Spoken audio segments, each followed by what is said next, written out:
this video, I want to talk about being a neurodivergent artist and things you can do to support yourself.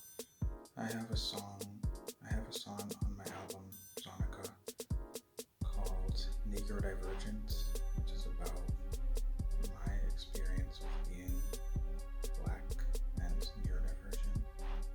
And that's a very important song to me. It's very personal, and I really want that song to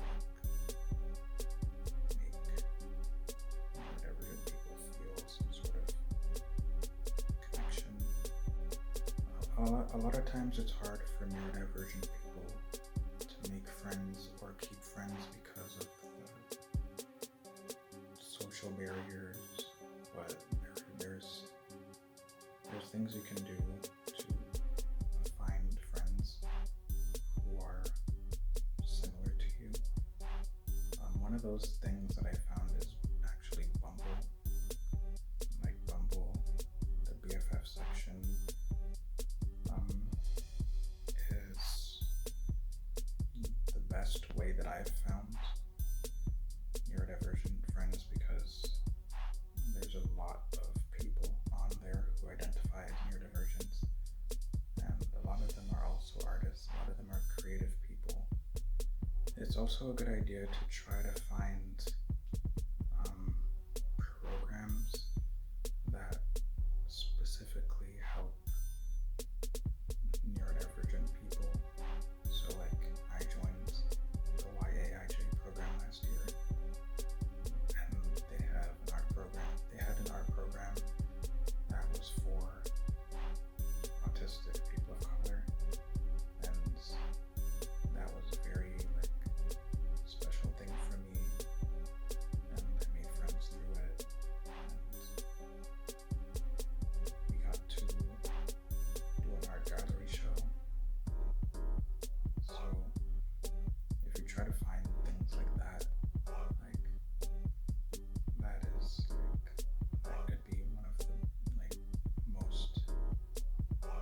that could be one of the best things you could do for yourself. It's also really helpful to just watch autistic YouTubers, because there's a lot of people on YouTube making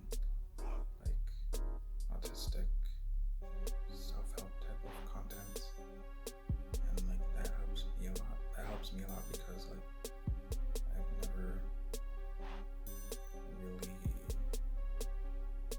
used to talk about it with anyone, so to hear other people detailing their experiences and being able to relate to them so much is really good for my mental health, because it makes me feel a lot less alone.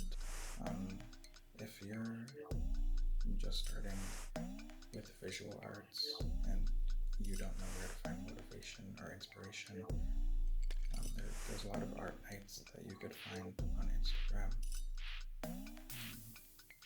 Basically, you meet up with people, you create art, you make new friends.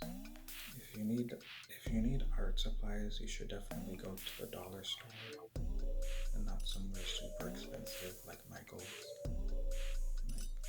You can get a lot of good stuff from the dollar store. And you can also get a lot of inspiration from Pinterest.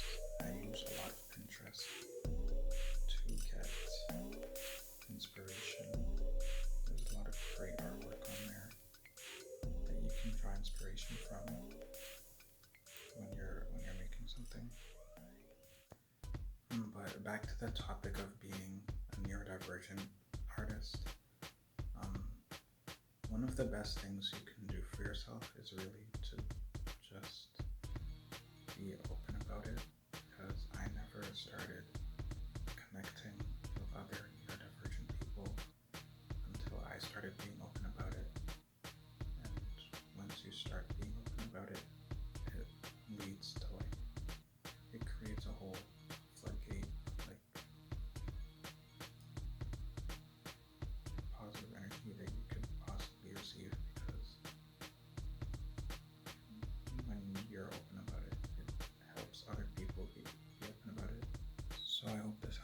it. I'm Proxima Centauri, and thank you for watching. No.